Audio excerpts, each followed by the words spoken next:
नमस्कार दोस्तों, avian influenza bird flu के बारे में बात कर रहे हैं। एवियन इन्फ्लुएंजा के क्या क्या टाइप्स होते हैं, ये इन्फ्लुएंजा टाइप ए वायरस कितना खतरनाक है, पैथोजेंस कितने प्रकार के होते हैं, ये एवियन इन्फ्लुएंजा फैलता कैसे है, इसके बारे में हम लोग पिछली वीडियो में बात कर चुके हैं। यहाँ पे हम लोग बात करेंगे हाईली पैथोजेनिक एवियन इन्फ्लुएंजा, खासकर H5N1 वर्जन के बारे में। ये H5N1 वर्जन ह्यूमंस में किस हद तक ट्रांसमिट हुआ है, कितनी इसकी मोर्टेलिटी है, इन सब चीज़ों के बारे में।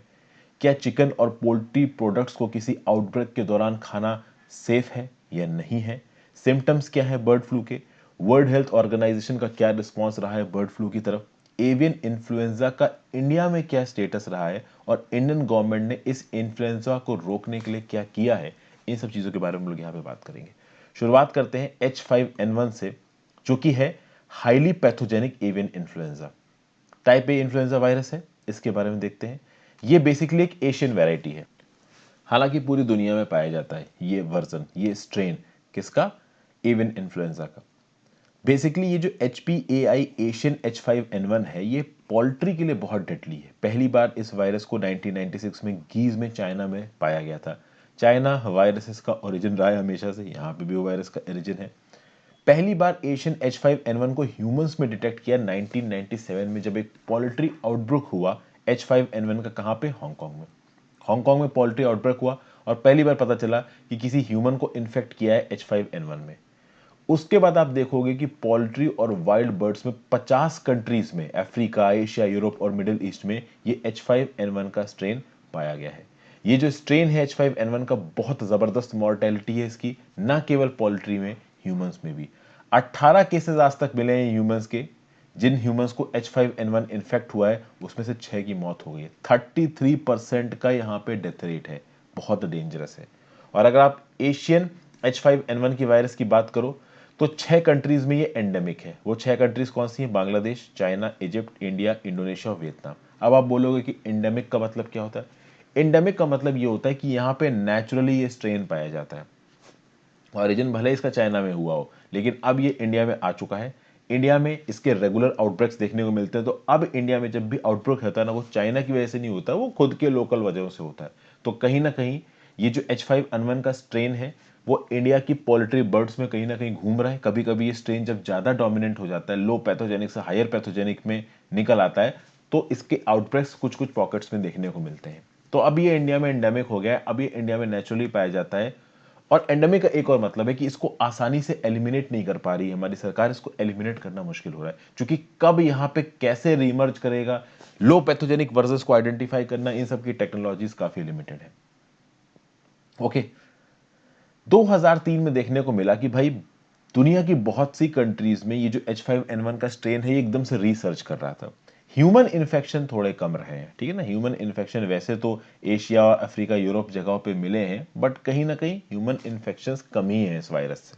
ओके, लेकिन जब भी ह्यूमन इन्फेक्शंस देखने को मिले हैं H5N1 वायरस के, भैया सीवियर डिजीज और डेथ देखने को मिला है। ओके, और ज्यादातर जो ह्यूमन इन्फेक्शन है वो एवियन इन्फ्लुएंजा वायरस H5N1 के ही हैं। और ये उन ह्यूमंस में हो रहे हैं जो ह्यूमंस बहुत लंबे समय तक क्लोज कांटेक्ट में रहे हैं इन्फेक्टेड बर्ड्स के। ओके, अगर आप बात करो, एक बार अगर एक ह्यूमन को H5N1 या फिर कोई एवियन इन्फ्लुएंजा वायरस हो गया, तो क्या वो दूसरे ह्यूमन को ट्रांसमिट होगा? देखिए, दूसरे ह्यूमन टू ह्यूमन ट्रांसमिशन के भी हमारे पास एग्जांपल्स हैं, बट कहीं ना कहीं जो ट्रांसमिसिबिलिटी है ह्यूमन टू ह्यूमन की, वो इतनी ज्यादा नहीं है। अगर आप कोरोना की बात करो तो human to human transmissibility covid की बहुत ज्यादा है। H5N1 और बाकी प्रकार के एवियन इन्फ्लुएंजा की ह्यूमन टू ह्यूमन ट्रांसमिसिबिलिटी बहुत कम है। किसी भी प्रकार का कम्युनिटी स्प्रेड दुनिया में कहीं भी देखने को नहीं मिला है। और अगर बात करी जाए कि क्या आप पोल्ट्री और एग्स को खा सकते हो जिस समय पे इस प्रकार का कोई फ्लू फैल रहा हो, अगर किसी बर्ड्स में फ्लू पाने के चांसेस हैं तो ऑब्वियस सी बात है, उसको मार दिया जाएगा, ठीक है। बट जब कहीं फ्लू फैल रहा हो, जैसे कि फॉर एग्जांपल अभी फ्लू फैल रहा है, तो माँ बाप अपने बच्चों को फोन करके बोल रहे हैं कि बेटा चिकन मत खाना, टर्की मत खाना, एग मत खाना, ठीक है। माँ बाप ऑब्वियसली बात है यहाँ पे डर रहे हैं कि भाई कहीं बच्चों को ना हो जाए। तो क्या पोल्ट्री और एग इस समय पे खाए जा सकते हैं? बिल्कुल खाए जा सकते हैं।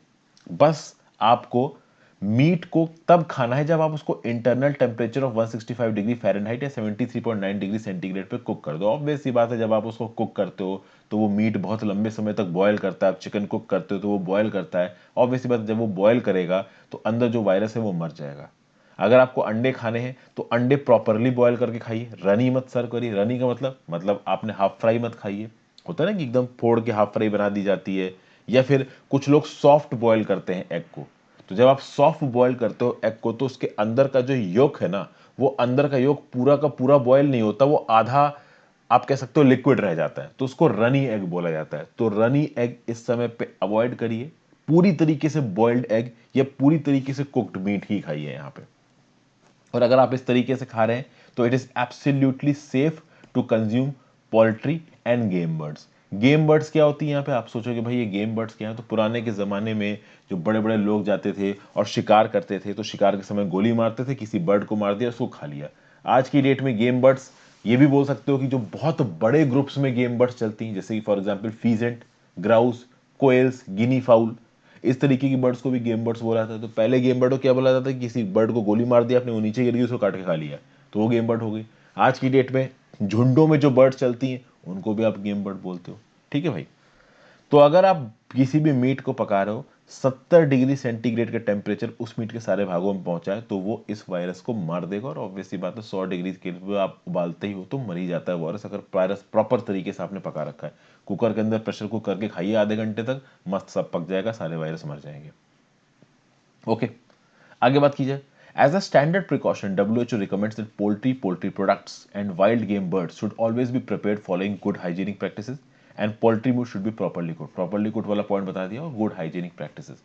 हाइजीनिक प्रैक्टिसेस का मतलब क्या है यहाँ पे, देखिए आपने उसको पका के खाया तो आपको नहीं होगा, लेकिन ऑब्वियस सी बात है पकाने से पहले आप उसको रॉ कहीं से खरीद के लेके आओगे, उसको धुलोगे, ठीक है। धुलने के समय पे अगर आप उस वायरस के टच में आ जाओ तो बात अलग है। कहीं ना कहीं ये देखा गया है कि जिन केसेस में बर्ड्स टू ह्यूमन का ट्रांसमिशन हुआ है इस एवियन इन्फ्लुएंजा का, वहां पे मोस्ट प्रॉब्ली उस बर्ड को घर में ही काटा गया था और उसके बाद उसको प्रॉपर तरीके से डिस्पोज नहीं किया गया, तो उस बर्ड से इन्फेक्शन ह्यूमंस में आ गया। तो भाई कहीं ना कहीं सैनिटेशन और हाइजीन प्रैक्टिसेस इंपॉर्टेंट है। आप प्रॉपर तरीके से कुक कर रहे हो तो कुक करने के बाद तो वायरस मर जाएगा, लेकिन कुक करने से पहले जो वो कटा हुआ मीट रखा हुआ है उसको साफ करने में उस समय पे आपको प्रॉपर हैंडलिंग करनी पड़ेगी, क्योंकि उस समय पे उसके अंदर वायरस एक्टिव है अगर वो इन्फेक्टेड बर्ड है तो। बात की जाए सिम्टम्स ऑफ बर्ड फ्लू की, तो भाई H5N1 के इन्फेक्शन में कुछ इस प्रकार के सिम्टम्स देखने मिलते हैं। आपको कफ आएगा, डायरिया, आपका पेट खराब हो सकता है, रेस्पिरेटरी डिफिकल्टीज होती है, फीवर हो सकता है आपको कम से कम 100.4 डिग्री फ़ारेनहाइट या 38 डिग्री सेंटीग्रेड का, हेडेक, मसल एक हो सकता है, रनी नोज हो सकती है, मतलब जुकाम हो सकता है, नाक बहरी हो, सोर थ्रोट हो सकता है। अगर आपको बर्ड फ्लू है, आपको लग रहा है और आप किसी हॉस्पिटल में इलाज कराने जानते हैं, तो इलाज कराने से हॉस्पिटल्स में डॉक्टर्स से और पेशेंट स्टाफ से थोड़ा दूर रह के उनको बता दीजिए कि आपको इस प्रकार के सिम्टम्स है, ताकि वो खुद अपनी पीपीई किट्स पहन ले, अपने आप को सेव कर सके और हॉस्पिटल में जो और लोग हैं उनको सेव कर सके। अब बात करते हैं कि WHO का, वर्ल्ड हेल्थ ऑर्गेनाइजेशन का क्या रिस्पॉन्स रहा है H5N1 इन्फ्लुएंजा के अगेंस्ट। देखिए WHO लगातार काम कर रहा है कंट्रीज के साथ ताकि डिटेक्ट किया जा सके और मैनेज किया जा सके H5N1 के केसेस को जब वो ह्यूमंस में होते हैं। WHO H5N1 के केसेस को बाकी एवियन इन्फ्लुएंजा के केसेस को रोकने के लिए ग्लोबल हेल्थ पार्टनर्स और एजेंसीज के साथ कोऑर्डिनेट करता है। एक ऐसी इंपॉर्टेंट एजेंसी है OIE, जिसको आप बोलते हो world organisation for animal health. एक और है FAO, जिसको आप बोलते हो फूड एंड एग्रीकल्चर ऑर्गेनाइजेशन। इनके साथ कोलैबोरेट करके WHO कंट्रोल और प्रिवेंट करने की कोशिश करता है एनिमल डिजीज को। फिर WHO का एक ग्लोबल लेबोरेटरी सिस्टम है जिसको बोलते हैं global influenza surveillance and response system, GISRS। ये सर्कुलेटिंग इन्फ्लुएंजा वायरसेस के स्ट्रेन्स को मॉनिटर करता है, आइडेंटिफाई करता है, उनकी जेनोम सीक्वेंसिंग करता है और उनके आधार पे वो कंट्रीज जहां पे ह्यूमंस को और ऑब्वियसली बात है उनके पोल्ट्री को नुकसान हो सकता है, उनको समय समय पे WHO एडवाइजरीज भी भेजता है। इंडिया में बात की जाए अगर एवियन इन्फ्लुएंजा के स्टेटस की, तो इंडिया की बात कर लीजिए या दुनिया की बात कर लीजिए, देखिए जनरलाइज तरीके से देखेंगे तो एवियन इन्फ्लुएंजा के वायरसेस दुनिया भर में घूम रहे हैं। अभी मैं आपको अगर H5N1 की स्पेसिफिकली बात करूं तो चाइना में शुरू हुआ, लेकिन H5N1 केवल एक प्रकार का एवियन इन्फ्लुएंजा का वायरस है। बहुत प्रकार के एवियन इन्फ्लुएंजा के वायरस हैं जो कि दुनिया भर की कंट्रीज में, वर्ल्ड में सेंचुरीज से घूम रहे हैं। लेकिन जो आउटब्रेक्स है वो रिसेंट देखने को मिले हैं, क्योंकि रिसेंटली पिछले 20-25 सालों में हो क्या रहा है कि ह्यूमंस थोड़ा फॉरेस्ट के इलाके में घुस रहे हैं, ह्यूमन एनिमल इंटरेक्शन बढ़ रहा है, कुछ अलग ही अलग प्रकार के जानवर खाते हैं चाइना वाले, तो इसके चलते जब ह्यूमन और एनिमल का जो इंटरेक्शन है वो बढ़ेगा तो एनिमल्स में जो डिसीज हमेशा से थी वो ह्यूमंस तक पहुंचेंगी, और यही हो रहा है यहाँ पे। इंडिया में जो पहला आउटब्रेक आया है एवियन इन्फ्लुएंजा का वो 2006 में आया, ठीक है। इंडिया में ह्यूमंस इन्फेक्शन एवियन इन्फ्लुएंजा का फॉर्चुनेटली अब तक दिखा नहीं है, irrespective of the fact that this disease is zoonotic. Zoonotic मतलब कि एनिमल से उसका ओरिजिन और ह्यूमंस में आ रहा है। फॉर्चुनेटली इंडिया में अब तक एवियन इन्फ्लुएंजा का कोई केस इंडिया में देखने को नहीं मिला है। कोई डायरेक्ट एविडेंस नहीं है कि आपने ऐसा कोई पोल्ट्री प्रोडक्ट या बर्ड या अंडा खाया या टर्की खाई या फिर आपने डक खाई जिसमें वो एवियन इन्फ्लुएंजा का वायरस था तो आपको एवियन इन्फ्लुएंजा हो जाए, क्योंकि पकाते समय वो मर जाता है। लेकिन पकाने से पहले, जैसा कि मैंने पहले बताया, रॉ मीट पड़ा है तो उससे आपको फैल सकता है। इसलिए पर्सनल हाइजीन का ध्यान रखना, बायोसिक्योरिटी प्रिंसिपल्स का ध्यान रखना, cleaning and disinfection protocol, cooking and processing standards, ये सब अगर प्रॉपर तरीके से मेंटेन किए जाएं तो भाई एवियन इन्फ्लुएंजा के वायरस को फैलने से रोका जा सकता है। एक और इंपॉर्टेंट चीज, एवियन इन्फ्लुएंजा की इंडिया में एंट्री कैसे होती है। अलग अलग प्रकार के जो स्ट्रेन है एवियन इन्फ्लुएंजा में, इंडिया में एंट्री कैसे मारते हैं। आपको पता है सर्दियों के समय पे साइबेरिया, सेंट्रल, आप कह सकते हो चाइना के आसपास का इलाका है, जो आपका रशिया के आसपास का इलाका है, वहां से ठंडी के दौरान पे जो माइग्रेटरी बर्ड्स है वो उड़ती वक्त नॉर्थ साउथ की तरफ आती हैं, तो वो इंडिया को क्रॉस करती हैं। इंडिया को वो क्रॉस करती हैं सितंबर अक्टूबर से फरवरी मार्च के बीच में। इस समय पे ये जो बर्ड्स हैं वो हमारी लोकल डोमेस्टिकेटेड बर्ड्स के साथ टच में आएंगी, साथ साथ वो ह्यूमंस के साथ टच में आएंगी, तो ह्यूमंस अननोइंगली ये माइग्रेटरी बर्ड्स जो वायरस लेके आएंगे वो ह्यूमंस अपने पास लेंगे और फिर ये ह्यूमंस दूसरी जगह पे जाएंगे, दूसरी जगह पे बर्ड्स इनसे इन्फेक्ट हो सकती हैं, ह्यूमंस खुद भी इन्फेक्ट हो सकते हैं। तो कहीं ना कहीं जब एवियन इन्फ्लुएंजा के बहुत सारे आउटब्रेक्स दुनिया भर में देखने को मिले तो हमारे department of animal husbandry and dairying ने एक्शन प्लान बनाया 2005 में। उस एक्शन प्लान को 2006, 2012, 2015, 2021 में अमेंड किया गया है ताकि स्टेट गवर्नमेंट को और इफेक्टिव तरीके से मदद किया जा सके इन prevention, control and containment of avian influenza in the country. Fortunately humans में अब तक एवियन इन्फ्लुएंजा के केसेस देखने को मिले नहीं है।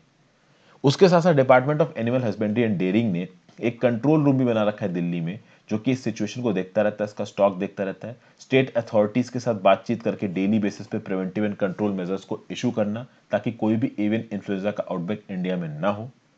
एक्शन प्लान बनाया गया एवियन इन्फ्लुएंजा पे, जो क्या बोलता है, strengthening of biosecurity of poultry farms, पहली चीज, डिसइंफेक्शन ऑफ डिसअफेक्टेड एरियाज, मतलब जहां पे भी आपका एवियन इन्फ्लुएंजा हुआ वहां पे डिसइंफेक्शन करिए, वायरस मरना चाहिए।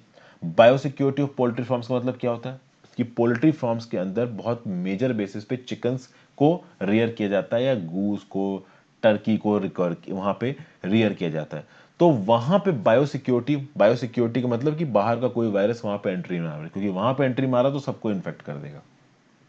फिर मान लीजिए कि भाई एवियन इन्फ्लुएंजा किसी बर्ड को हो गया, उसके चलते बहुत सारी बर्ड्स को मार दिया, तो उनके कैरकैसेस को प्रॉपर तरीके से डिस्पोज कर दीजिए, या तो उनको जला दीजिए या उनको प्रॉपर तरीके से बरी कर दीजिए। Timely collection and submission of samples for confirmation and further surveillance, अगर मान लीजिए कहीं पे कोई आउटब्रेक निकल के आया है तो तुरंत सैंपल को टेस्ट करना, इस बात को चेक करना कि क्या सच में वायरस फैल रहा है। जितनी जल्दी आप चेक करके कंफर्म करोगे उतनी जल्दी ही कंटेनमेंट मेजर्स को इंप्लीमेंट किया जा सकता है। सर्वेलेंस प्लान्स का इंटेंसिफिकेशन, यानी हर वक्त ये देखते रहना कि क्या कहीं इन्फ्लुएंजा फैल तो नहीं रहा है। तो इन सब चीजों की मदद से बर्ड्स में भी फैलने से और बर्ड टू ह्यूमंस में भी फैलने से इस चीज को रोका जा सकता है। और कहीं ना कहीं स्टेट्स का जो फॉरेस्ट डिपार्टमेंट है उसके साथ अगर रेगुलरली कोऑर्डिनेट किया जाए तो ये फॉरेस्ट डिपार्टमेंट बता सकता है कि भाई फॉरेस्ट में ऐसी कोई अनयूजुअल एक्टिविटी तो नहीं हुई है जहां एक मेजर स्केल पे बहुत सारी बर्ड्स मर गई हो, और अगर हुई है तो ऑब्वियस सी बात है इस चीज को नेशनल लेवल पे या स्टेट लेवल पे रिपोर्ट किया जा सकता है और सही समय पे स्टेप्स लिए जा सकते हैं एवियन इन्फ्लुएंजा को रोकने के लिए। तो इस वीडियो में हमारी सरकार ने क्या किया है एवियन इन्फ्लुएंजा को रोकने के लिए हमने बात की। ओके, ये एवियन इन्फ्लुएंजा H5N1 ह्यूमंस को कैसे इंपैक्ट करता है ये हमने बात की, WHO इसके रिस्पेक्ट में क्या कर रहा है ये हमने बात की, और बर्ड फ्लू के सिम्टम्स क्या हैं ये हमने बात की। तो आई होप आपको काफी कुछ सीखने को मिला होगा friends. Thank you for watching. अपनी व्यू पॉइंट्स नीचे कमेंट बॉक्स में जरूर दीजिएगा। Have a great day.